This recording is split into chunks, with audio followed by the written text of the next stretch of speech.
Assalamualaikum warahmatullahi wabarakatuh.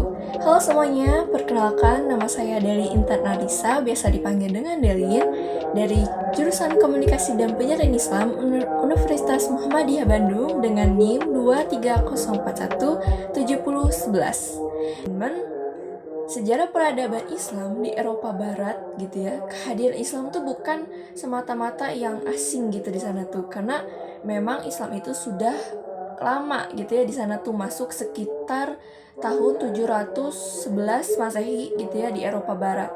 Ketika Tariq bin Ziyad Kekhalifahan Umayyah gitu ya, beliau itu berhasil menaklukkan gitu ya kawasan Andalusia di Spanyol gitu.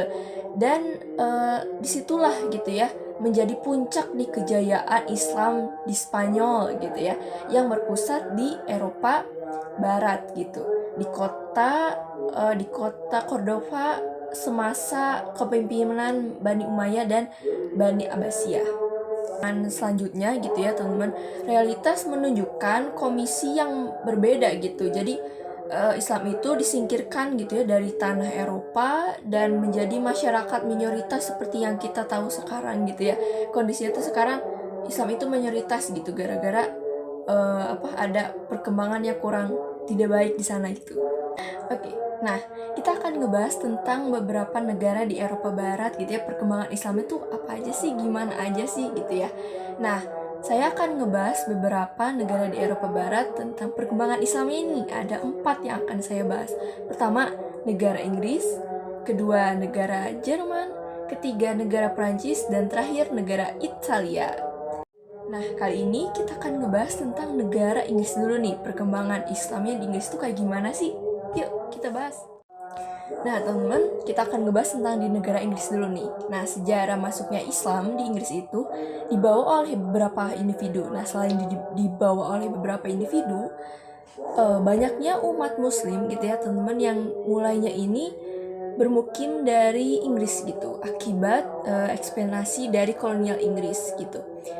Kolonial Inggris di India. Nah, ini tuh terjadi pada abad ke-18 gitu ya.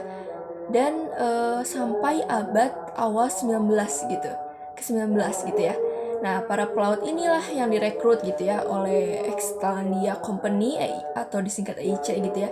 Sering tidak bekerja untuk sementara waktu pada saat itu. Jadi ketika kapal-kapal mereka itu masuk tuh di area London gitu ya, sehingga pembentukan komunitas muslim gitu ya tidak begitu nampak di sana tuh teman-teman. Jadi akan tetapi baru ketika kapal-kapal direkrut gitu ya di Aden gitu ya, setelah pembukaan terusan Suez itu pada sekitar tahun 1869 tuh di pemukiman laut gitu ya. Nah, melahirkan tuh komunitas-komunitas muslim kecil tapi ya di kota-kota pelabuhan gitu seperti Cardiff, South Shield, dekat Newcastle, London, dan juga Liverpool gitu. Nah, pertumbuhan industri ini juga di Inggris gitu ya dalam dua dasawarsa gitu ya. Jadi setelah Perang Dunia II itu segera tuh direkrut gitu ya pekerja-pekerja dari negara-negara penjajahan itu gitu ya. Jadi di antara dari India itu Pakistan dan juga Bangladesh gitu. Dan dari imigran tersebut tuh mayoritas adalah muslim gitu teman-teman, tapi mereka itu dibayarnya rendah saat itu gitu, dibayarnya murah gitu. Dan juga gitu ya menjadi pedagang seperti pedagang Gujarat di India gitu. Nah, selain para pedagang gitu ya yang mengadu nasib di sana tuh gitu ya dengan tenaga kerja yang dibayar murah gitu ya, ada juga imigran muslim gitu ya yang datang untuk menuntut ilmu di sana tuh gitu. Jadi di antara darinya itu Pakistan, Bangladesh, dan negara-negara di Timur Tengah gitu. Ada juga Afrika dan juga Indonesia gitu sampai saat ini gitu. Nah, pendirian lembaga itu gitu ya, lembaga-lembaga itu di organisasi dakwah Islam pada tahun sekitar 1901 gitu ya oleh Abdullah atau Henry William gitu ya yang mempelopori gitu ya pembangunan masjid-masjid pertama di Liverpool gitu. yang menunjukkan awal dakwah Islam nih di Inggris gitu ya. Nah, banyak juga nih pendirian masjid-masjid gitu ya, masjid-masjid di Inggris gitu. Dan juga pembangunan itu dibiayai oleh negara-negara gitu ya di petrodolar gitu, dan juga negara-negara muslim lainnya gitu. Salah satunya adalah Masjid Working gitu ya, yang dibangun gitu ya pada tahun 1989 gitu, yang dinamai oleh Masjid Shah Jahan gitu ya, dan dibiayai oleh Begum Shah Jahan gitu, makanya namanya Masjid Shah Jahan gitu ya. Nah, dari negara bagian Bhopal India gitu ya, masjid-masjid tersebut itu juga tidak hanya untuk digunakan gitu ya sebagai sarana ibadah gitu ya, tetapi juga masjid-masjid tersebut itu dipakai untuk sebagai sarana menyampaikan praktek-praktek ajaran-ajaran Islam gitu teman. Jadi masjid-masjid yang tadi bangun tuh bukan hanya dipakai untuk sarana ibadah gitu ya teman-teman ya, seperti kita tahu gitu ya, kalau masjid itu cuma dipakai untuk sarana ibadah, tapi di sana itu dipakai untuk sarana-sarana kayak publik gitu ya, pendidikan juga gitu ada di situ gitu. Oke, selanjutnya kita akan ngebahas tentang sejarah Islam di negara Prancis. Nah, teman-teman, seperti yang kita tahu ya, bahwa di Prancis itu relatif awal berhubungan dengan Islam itu sudah masuk semenjak abad ke-8 gitu ya. Nah, Muslim di sana tuh didominasi di bagian selatan gitu ya, di bagian selatan di negara tersebut gitu. Jadi, ketika itu Panglima Abdurrahman gitu ya, Al-Ghafiqi semasa dinasti Umayyah itu masuk tuh ke Prancis gitu ya, melalui pegunungan yang namanya itu Prenia gitu, dan menduduki daerah Septimania gitu. Nah, kemudian bergerak tuh ke kota dan menguasai Poitiers-nya gitu ya, dan Tours gitu sekitar tahun 273 Masehi dari Paris gitu. Nah, tantangannya gitu ya, saat abad ke-17 sekelompok muslim itu diusir tuh dari negara-negara Spanyol gitu yang menetap di sekitar Prentis gitu. Nah, kehadiran kaum muslim gitu ya di Prancis itu menjadi penting gitu ya pada masa-masa modern gitu, dengan kolonialisasi gitu ya Afrika Utara gitu, yang dimulai pada tahun 1830 gitu. Nah, sekitar tahun 1850 nih para pedagang di Aljazair gitu ya berdatangan nih ke Prancis, yang disusul oleh pekerja-pekerja di Maroko gitu. Jadi selama Perang Dunia ke-1 terus digalakan tuh migrasi-migrasi itu gitu ya. Nah, digalakan tuh ya migrasi-migrasi itu gitu ya, dari sekitar 132.000 gitu ya orang-orang di Afrika Utara tuh untuk dipekerjakan gitu sebagai buruh tani dan juga dan juga pabrik senjata gitu di Perancis.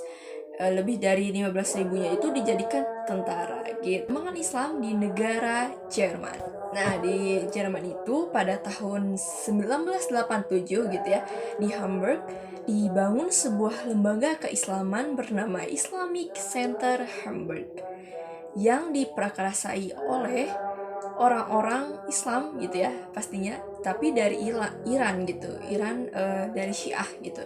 Namun dalam penggunaannya gitu ya dilakukan oleh semua umat Islam gitu ya, baik Syiah atau Sunni. Itu diantaranya kegiatan-kegiatan rutinnya gitu ya adalah pengajian.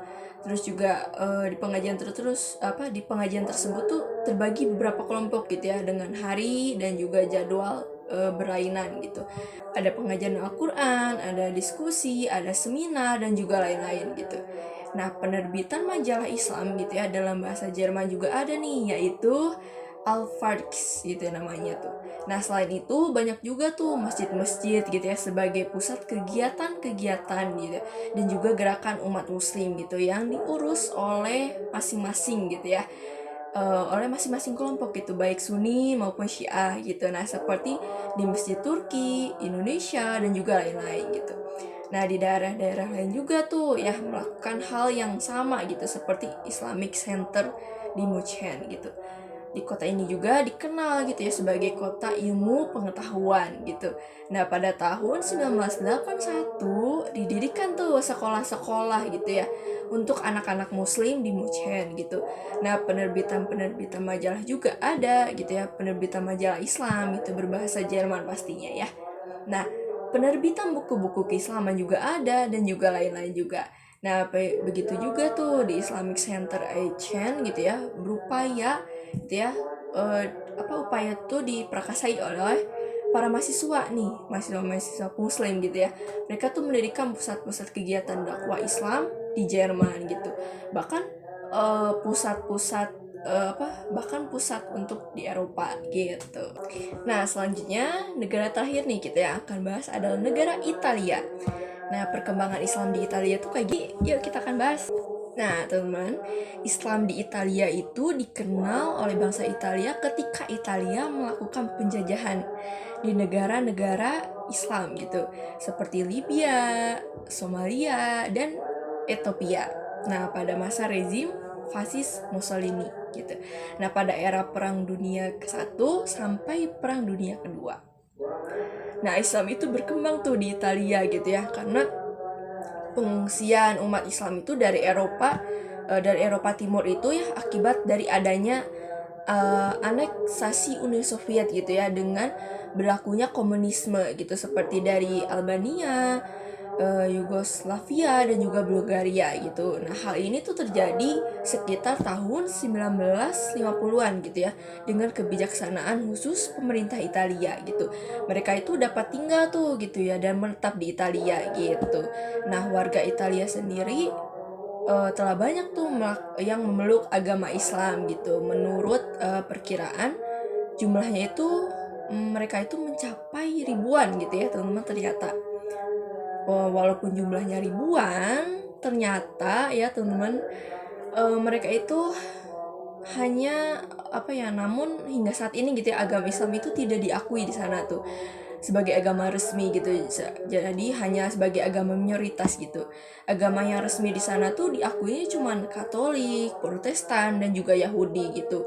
Karena ada sebuah peraturan tuh di Italia gitu ya yang menyatakan bahwa para pembayar pajak gitu ya dapat menyerahkan sebanyak 0,9% dari pajaknya gitu ya, pajak mereka itu untuk kepentingan agama gitu atau sosial gitu. Nah, kalau agama Islam gitu ya telah diakui sebagai agama resmi, maka orang-orang Islam yang di Italia itu harus wajib bayar pajak teman sekitar yang 0,9% itu gitu untuk kepentingan keagamaan juga sosialnya gitu. Kepentingan Islam juga gitu ya, untuk kepentingan Islam gitu yang nantinya tuh akan disalurkan melalui Islamic Center gitu dan juga berbagai masjid-masjid yang tersebar di Italia. Nah, selanjutnya kita akan ngebahas tentang tantangan-tantangan baik eksternal maupun internalnya gini ya. Nah, internalnya nih gitu ya. Karena seperti yang kita tahu ya teman-teman, pastinya mengembangkan Islam di negara-negara Eropa tuh pasti ada tantangan-tantangannya ya teman-teman. Apa sih tantangannya? Yuk kita bahas. Nah, sekarang kita akan ngebahas nih tantangannya gitu ya. Nah, sekarang kita akan ngebahas tentang tantangan eksternalnya dulu nih. Yang pertama, negara sekuler gitu ya, yang satu pihak memberi kesempatan kepada setiap pemeluk agama untuk bebas menjalankan agamanya. Nah, teman-teman, maksudnya adalah seperti yang kita tahu gitu ya, bahwa di negara-negara Eropa itu mereka bebas sekali gitu ya dalam memilih agama gitu. Tidak dipungkiri gitu ya bahwa di sana tuh pemerintahnya ya udah membebaskan masyarakatnya untuk memilih mau memeluk agama apa gitu. Tidak ada yang kamu harus memeluk agama ini ya gitu, nggak ada gitu kalau di sana tuh.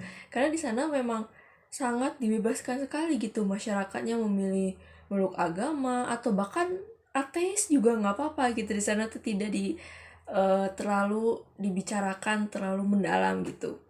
Nah, lalu yang kedua nih, ada diskriminatif terhadap umat Islam nih, terlebih ketika Islam disudutkan dengan isu memerangi teroris.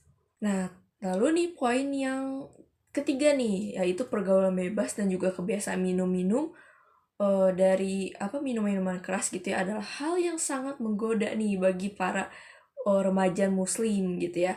tantangan yang bersifat ya.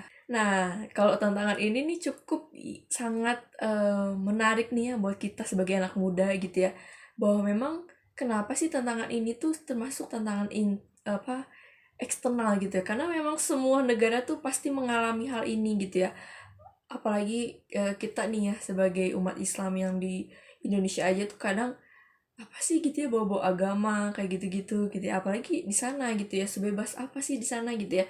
Seperti yang kita tahu ya teman, bahwa di negara-negara Eropa itu ketika mereka umur 17 tahun mereka tuh udah hidup bebas dari orang tuanya, jadi mereka melakukan apapun itu, bahkan ada pesta-pesta miras tuh di sana tuh yang saya tahu gitu ya. Kalau misalnya udah umur 17 tahun tuh di sana ada tuh namanya pesta miras gitu, karena untuk apa ya, merayakan bahwa mereka udah dewasa gitu ya, mereka udah harus mengenal dunia gitu, jadi sebebas itu tuh. Makanya kenapa tantangan ini tuh sangat-sangat ya eksternal sekali gitu ya, dan ini juga dihadapi oleh kita juga gitu ya sebagai remaja-remaja di Indonesia gitu ya, bahwa terkadang agama itu untuk anak-anak remaja tuh kadang masih belum masuk banget ke jiwanya, karena mereka masih labil gitu, mereka masih bertanya-tanya sebenarnya ini tuh bener nggak sih gitu, agama ini bener nggak sih gitu kan, karena seperti itu kan, karena jiwa-jiwa labil anak-anak remaja tuh masih naik turun gitu teman, jadi makanya ini adalah tantangan yang cukup besar gitu ya buat para kaum muslim gitu ya, apalagi yang muslimnya mayoritas di sana, itu pasti tantangan besar banget gitu, apalagi kalau kita pengen mengubah gitu ya, mengubah masyarakat minoritas di Eropa ini menjadi masyarakat Islam yang tidak minoritas lagi, tuh cukup sulit gitu ya. Nah, selanjutnya adalah kita akan ngebahas tentang masalah tantangan gitu ya, tantangan internalnya nih gitu ya, yang harus dihadapi gitu ya, yang dihadapi gitu, maksudnya yang dihadapi oleh kaum muslimin di Eropa Barat. Nah, kita akan bahas nih gitu ya, tantangan apa sih yang bersifat intern itu gitu ya. Nah, yang pertama itu adalah menyatukan potensi gitu ya yang dimiliki umat Islam. Jadi sehingga Islam itu tidak terkotak-kotak tuh ya dalam aliran-aliran tertentu gitu. Terus yang kedua itu menyiarkan agama Islam gitu ya di Eropa Barat itu diperlukan orang-orang yang sudah mengerti gitu ya tentang ilmu perbandingan agama gitu. Nah, seperti yang kita tahu ya teman-teman, bahwa di negara Eropa itu kan orang-orangnya kebanyakan logika gitu ya, berpikirnya tuh logika banget gitu ya. Jadi di sana tuh kalau misalnya tidak benar-benar sama guru yang tepat gitu ya pengajarannya, maka orang-orang sana bakal bertanya-tanya emang bener gitu kan, memang bener gitu kayak gitu. Jadi cukup tantangan sekali gitu ya untuk para ulama dan untuk teman-teman yang pengen menyiarkan atau berdakwah di sana tuh cukup keren banget gitu ya, ya cukup sangat kompleks gitu. Jadi cukup sangat kompleks itu untuk menyebarkan agama Islam di Eropa Barat. Nah, sekarang kita sudah menarik kesimpulan kayak gini.